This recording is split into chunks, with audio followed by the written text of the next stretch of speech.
I didn't see it coming, not at all.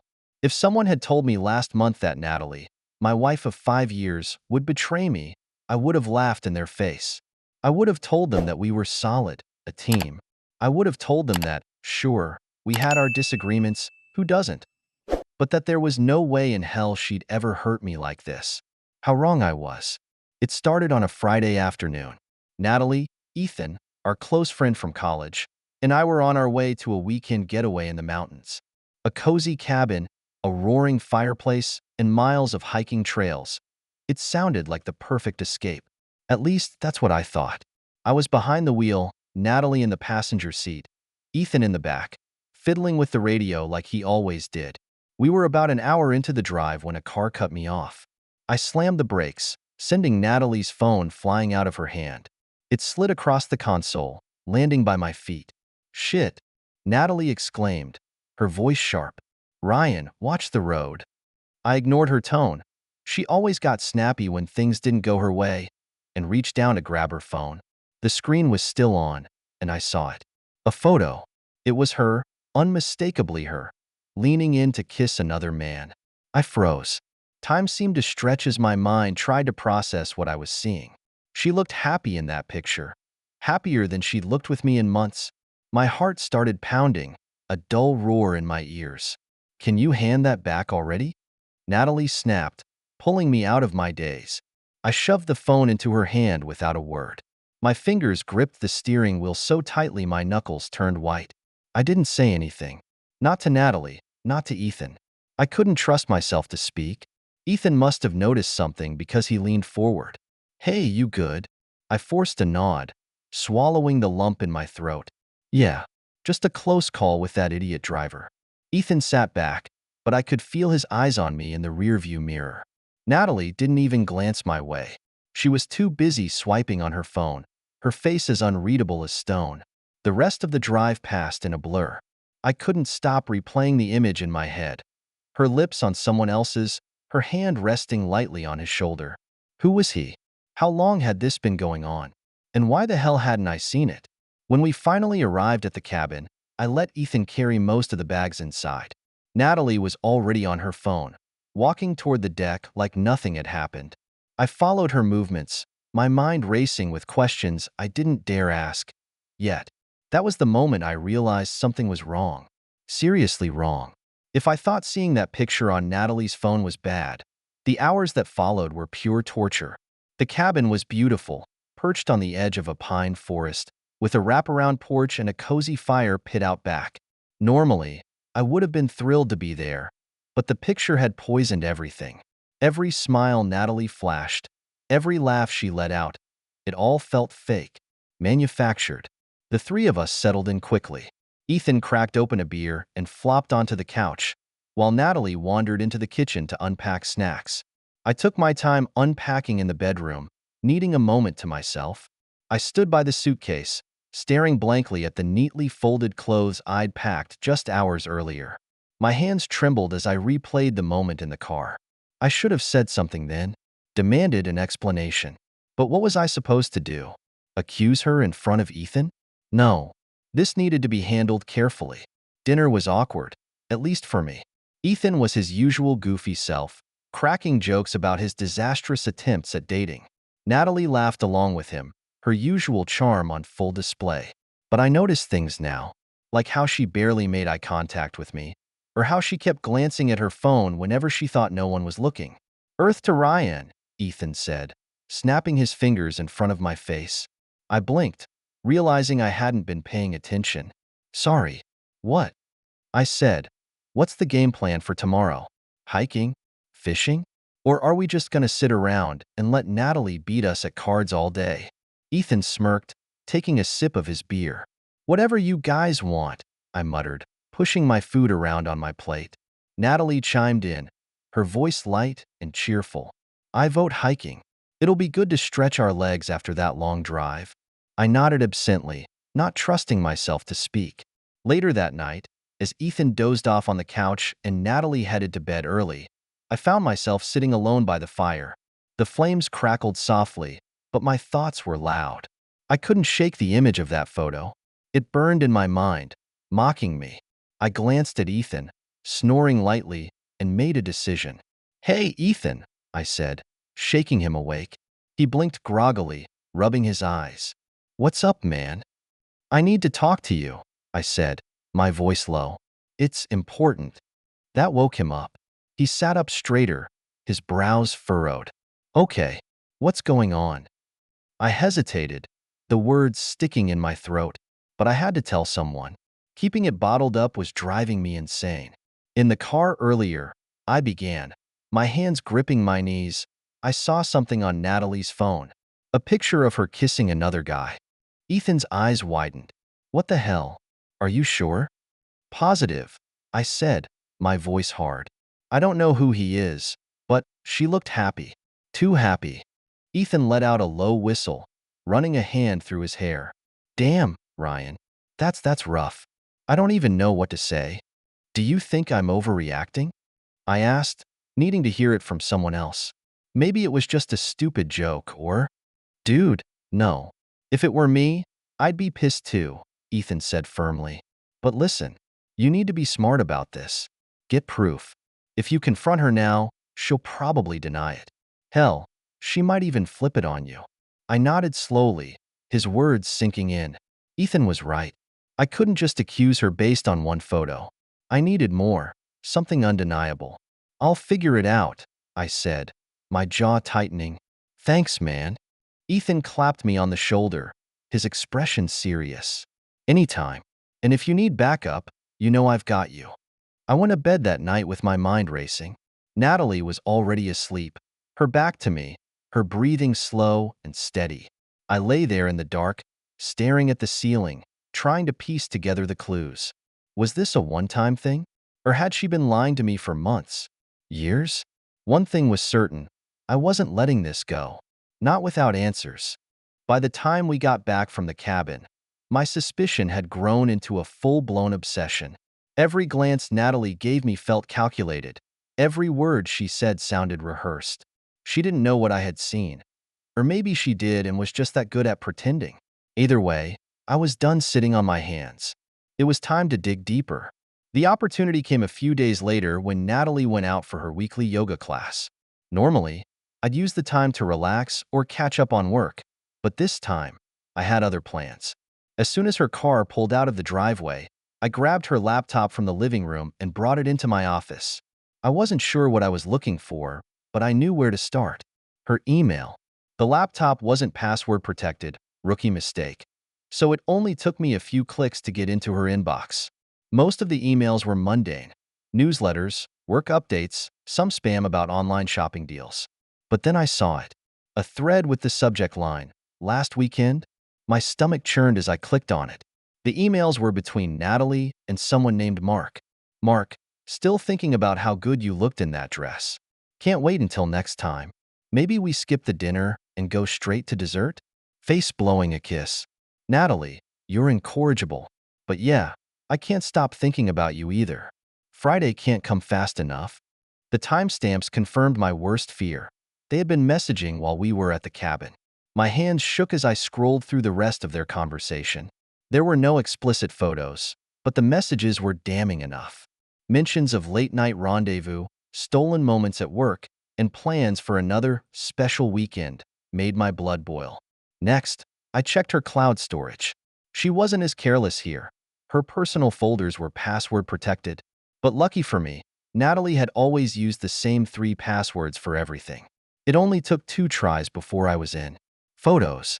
Photos of Natalie and Mark together, laughing at a restaurant, holding hands in a park, and worse. One photo showed them tangled up in bed, her hair a mess, his bare chest visible. The bile rose in my throat, but I forced myself to keep going. This wasn't just about the affair anymore. I needed the whole picture. I saved everything to a hidden folder on my own laptop. Emails, photos, even a calendar invite for their next meeting. They had planned to spend the upcoming Friday night at a hotel downtown. When I finally shut the laptop, I felt sick to my core. This wasn't a mistake or a misunderstanding. This was a deliberate, calculated betrayal. Natalie wasn't just lying to me. She was building a whole other life behind my back. The worst part? She didn't even seem sorry. When she came home that evening, her yoga mat slung over her shoulder, she greeted me with the same fake smile I'd seen 1,000 times. "Hey babe," she said, setting her keys on the counter. "How was your day?" I forced a smile. "Same old. You?" "Exhausting," she sighed, stretching her arms above her head. "Class was brutal today." I wanted to scream, to throw the laptop in her face and demand answers. But I held back. I wasn't ready to tip my hand yet. Not until I had a plan. "Dinner's almost ready," I said instead, my voice calm. "Thanks, sweetheart." She leaned in and kissed my cheek before heading to the bedroom. Her touch burned like acid. I couldn't sit on the truth any longer. The weight of what I had uncovered was suffocating me, and every moment I spent pretending everything was fine felt like a betrayal of myself. Natalie had to know I wasn't stupid, that I wasn't going to let her continue this charade without consequences. I chose Thursday evening for the confrontation, the day before her planned rendezvous with Mark. She wouldn't be able to brush this off or run to him for comfort. We had just finished dinner. Natalie was scrolling through her phone at the dining table while I loaded the dishwasher, my hands shaking as I tried to act normal. "Natalie," I said, my voice sharper than I intended. She looked up, her expression neutral. "Yeah, we need to talk." The shift in her demeanor was almost imperceptible, but I saw it. The brief flicker of panic in her eyes before she masked it with confusion. "About what?" she asked, setting her phone down. I didn't answer right away. Instead, I walked over to the table and dropped a stack of printed emails and photos in front of her. They landed with a soft thud, the topmost one showing her and Mark at the hotel bar. Her face went pale. "What the hell is this?" she demanded, her voice rising. "You tell me," I said, my tone icy. "I found these on your laptop and your cloud storage. Don't even think about denying it, Natalie. I have everything." She stared at the photos, her mouth opening and closing like a fish out of water. "Ryan, this isn't what it looks like." "Oh, really?" I snapped, leaning forward. "So, you're not sneaking around with Mark? Those aren't his emails, his hands on you, his hotel room?" Her face twisted with anger. "Misdirected, of course. You had no right to go through my stuff," she shot back. "That's an invasion of privacy." I laughed bitterly. "Privacy? That's what you care about? Not the fact that you're fucking someone else behind my back?" She flinched at my words, but her defiance didn't waver. "Mark is just a friend," she said, her voice shaky but firm. "Those photos are out of context. And the emails, they're just stupid jokes." I slammed my hand on the table, making her jump. "Don't lie to me, Natalie. I'm not an idiot. Do you think I can't read between the lines? Do you think I don't know what you've been doing while I've been working my ass off to give us a good life?" Her expression faltered for a moment, guilt creeping into her eyes, but she quickly replaced it with defiance. "You've been distant for months, Ryan," she said, her voice rising. "Always working late, never paying attention to me. What did you expect? I'm a person too, and I deserve to feel wanted." The audacity of her words hit me like a slap in the face. "So, this is my fault?" I asked, my voice low and dangerous. "You're saying I drove you to cheat?" "I'm saying we've both been unhappy," she said, crossing her arms. "Maybe if you'd actually tried to fix things instead of ignoring the problems, none of this would have happened." For a moment, I was too stunned to speak. She wasn't even trying to apologize, just deflecting, blaming me for her choices. "This isn't about our marriage," I finally said, my voice steady. "This is about you lying to me. You made a choice, Natalie. You didn't talk to me. You didn't try to work things out. You went behind my back, and now you're trying to spin this like I'm the problem." She stood abruptly, the chair scraping against the floor. "I can't talk to you when you're like this," she said, grabbing her phone and heading for the bedroom.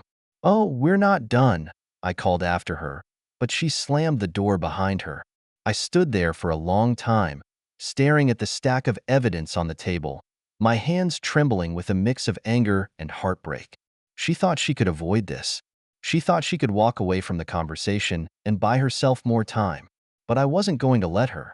Tomorrow, her little house of cards was coming down, for good.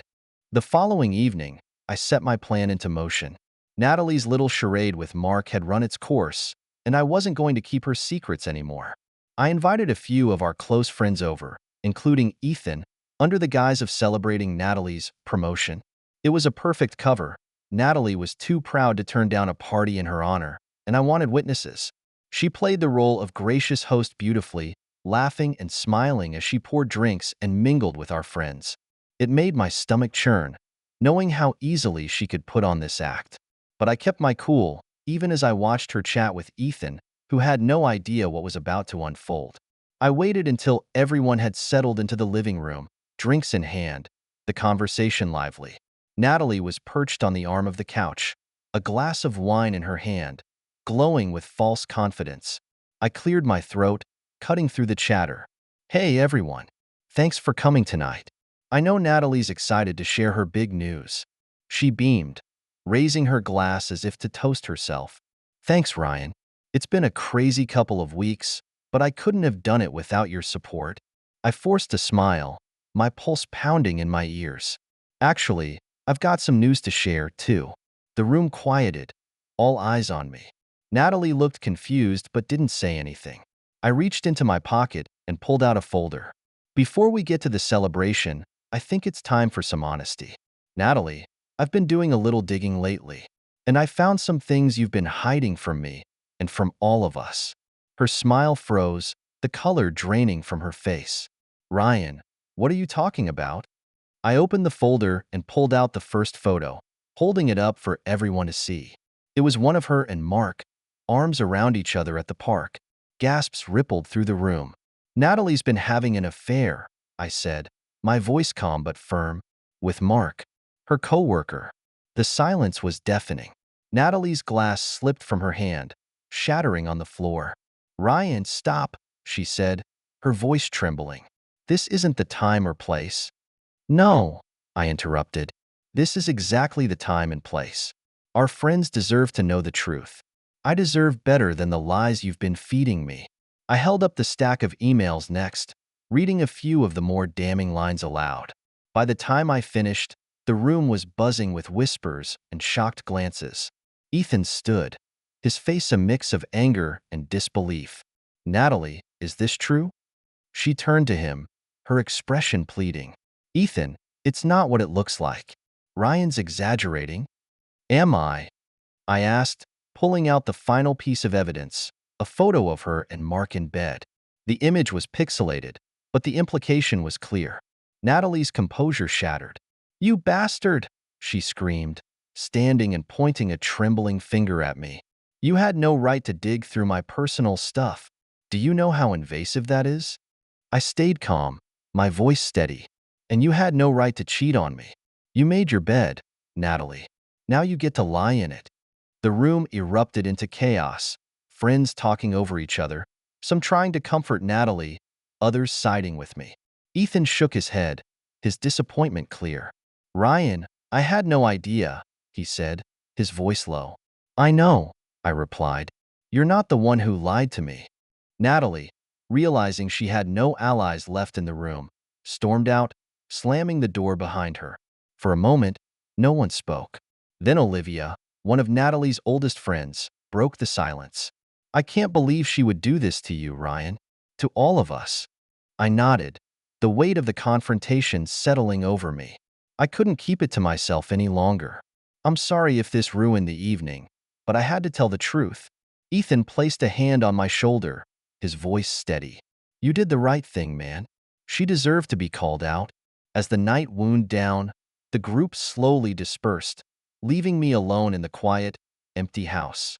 The anger I had carried for weeks felt lighter now, replaced by a hollow sadness. Natalie hadn't just betrayed me. She had betrayed all of us. But I wasn't done yet. The fallout was just beginning. The days following the party were a whirlwind. Natalie had stormed out that night, but she didn't stay gone for long. By the next morning, I found her in the kitchen, arms crossed and eyes red from crying. "We need to talk," she said, her voice brittle. "Do we?" I replied coldly, setting my coffee cup on the counter. "Because I think everything's already been said." "Ryan, this doesn't have to end like this," she pleaded. "I made a mistake. A terrible mistake. But we can fix it. Fix it. I cut her off, my tone sharp enough to make her flinch.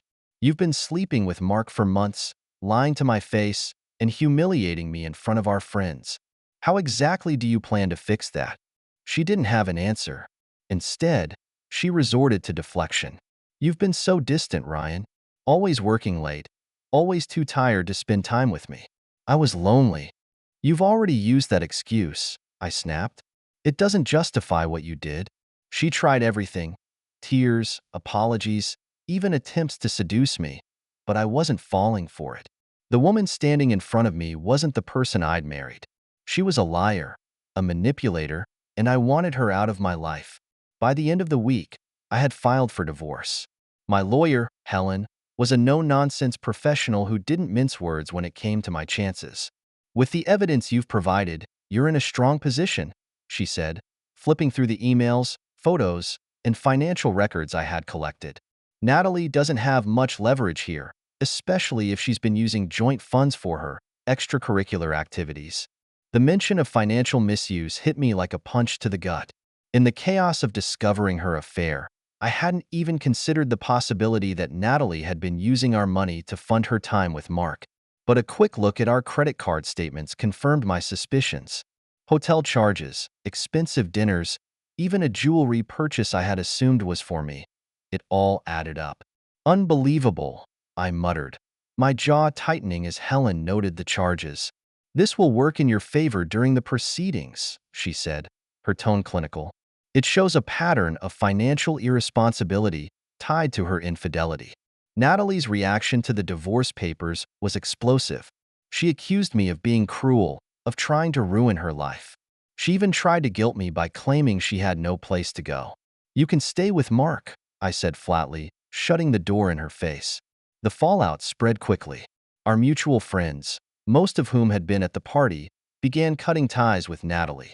The truth about her affair and her shameless attempt to blame me had left a sour taste in everyone's mouth. Even her closest friend, Olivia, called me to express her disbelief.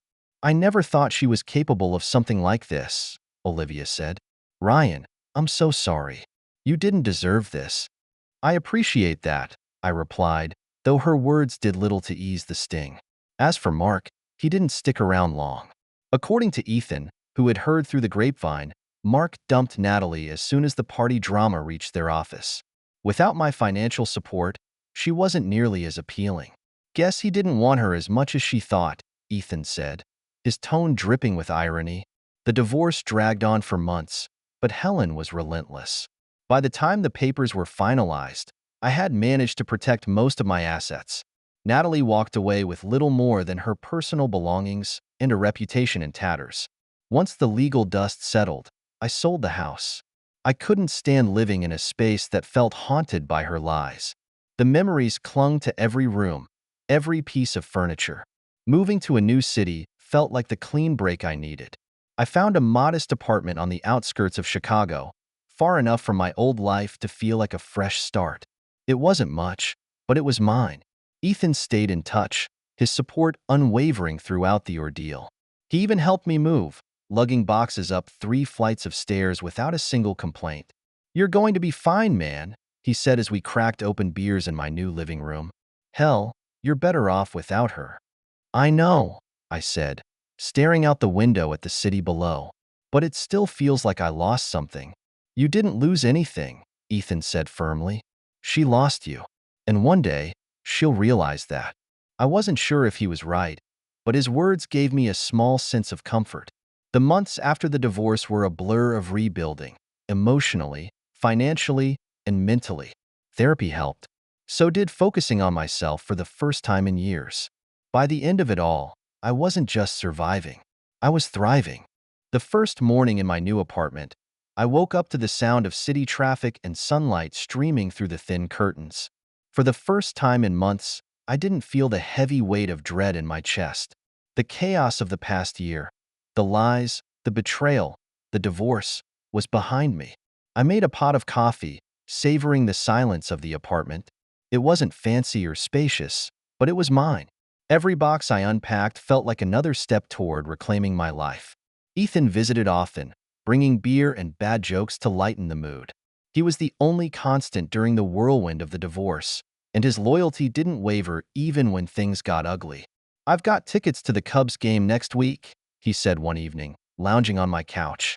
"You in?" "Yeah," I said without hesitation. It felt good to say yes to something, to start living again instead of just existing. Therapy had been a game changer. My therapist, Dr. Green, was a no-nonsense woman with a knack for cutting through the bullshit. "Grief isn't just about death," she'd said in one of our early sessions. "You're grieving the loss of trust, of a life you thought you had. Give yourself permission to feel that." It wasn't easy, but I took her advice to heart. I stopped blaming myself for Natalie's choices. I stopped replaying every argument, every missed sign, every moment I could have done something differently. By spring, I was a different person. I'd started going to the gym regularly, rediscovering a strength and confidence I hadn't felt in years. I picked up photography as a hobby, spending weekends exploring the city with a camera slung over my shoulder. One day, while wandering through Millennium Park, I struck up a conversation with a woman named Cassandra. She was funny, smart, and refreshingly honest. Everything Natalie hadn't been. We exchanged numbers, and while I wasn't ready to jump into anything serious, it felt good to connect with someone again. Meanwhile, word about Natalie continued to filter through our mutual circles. Olivia, ever the loyal friend, kept me updated. "Natalie's been staying with her sister," she said over the phone one evening. "Apparently, she and Mark don't talk anymore." "Not my problem," I replied, meaning it. "I know," Olivia said, her tone light. "Just thought you'd like to know that karma seems to be doing its job." I didn't need karma to feel vindicated. My revenge hadn't been about petty payback. It had been about reclaiming my dignity and exposing the truth. Natalie had made her choices, and now she was living with the consequences. As for me, I was moving forward. Slowly but surely, I was rebuilding a life that felt authentic. On the one-year anniversary of the cabin trip, I found myself on the shore of Lake Michigan, camera in hand. The water sparkled under the midday sun, the waves lapping gently at the rocks. I took a deep breath, letting the salty breeze fill my lungs. For the first time in what felt like forever, I felt at peace. The past year had been hell, but it had also taught me more about myself than I ever thought possible. I was stronger than I'd realized, more resilient than I'd given myself credit for. I wasn't defined by Natalie's betrayal. I was free. As I moved forward with my life, the memories of Natalie and our time together lingered like shadows. They didn't come all at once, more like flashes, uninvited reminders of a time when I believed we had something real. I still remembered the day we moved into the house together. We were young, optimistic, and stupidly in love. The furniture had barely been delivered when Natalie insisted we christen the empty living room with takeout and cheap wine. "We'll laugh about this someday," she'd said, grinning as she spilled soy sauce on the brand new carpet. For a long time, we did. There were other moments, too. The night I proposed on a snowy rooftop, her breath visible in the cold air as she said yes. The way she danced barefoot in the kitchen, singing along to the radio as she cooked. The weekends spent curled up on the couch, binge-watching TV shows and arguing over plot twists. Those memories were harder to reconcile with the woman she became. One memory, in particular, stood out. The morning after our third anniversary. We'd spent the night at a fancy hotel, indulging in overpriced champagne and room service. She'd woken me up with a kiss, her face glowing with happiness. "Here's to forever," she'd whispered, her fingers tracing patterns on my chest.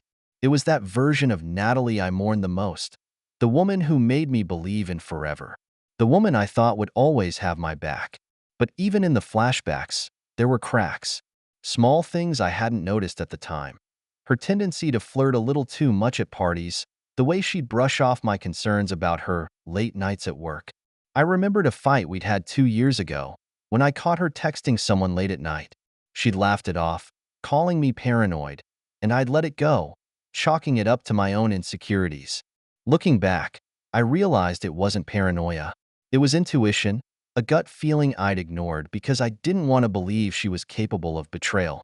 As I pieced together the past, the pain of what she'd done began to dull. The good memories were still there, but they no longer held power over me. They were just that, memories. I wasn't living in the past anymore. By the time summer rolled around, I found myself thinking less about Natalie and more about what I wanted for my future. The flashbacks still came occasionally, but they no longer haunted me.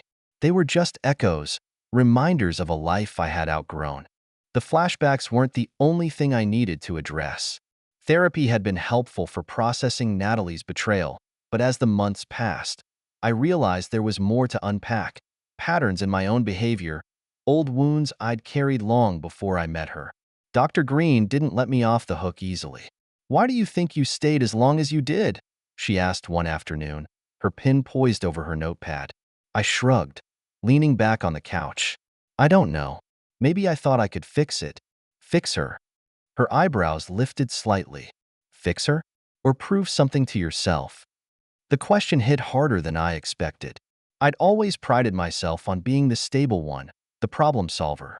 Maybe part of me had stayed with Natalie because admitting the truth, admitting she wasn't who I thought she was, felt like a failure. "It's okay to let go of people who aren't good for you," Dr. Green continued, her tone gentle but firm. "You don't have to set yourself on fire to keep someone else warm." Those words stuck with me. In the weeks that followed, I began to see how much of myself I'd sacrificed to keep Natalie happy.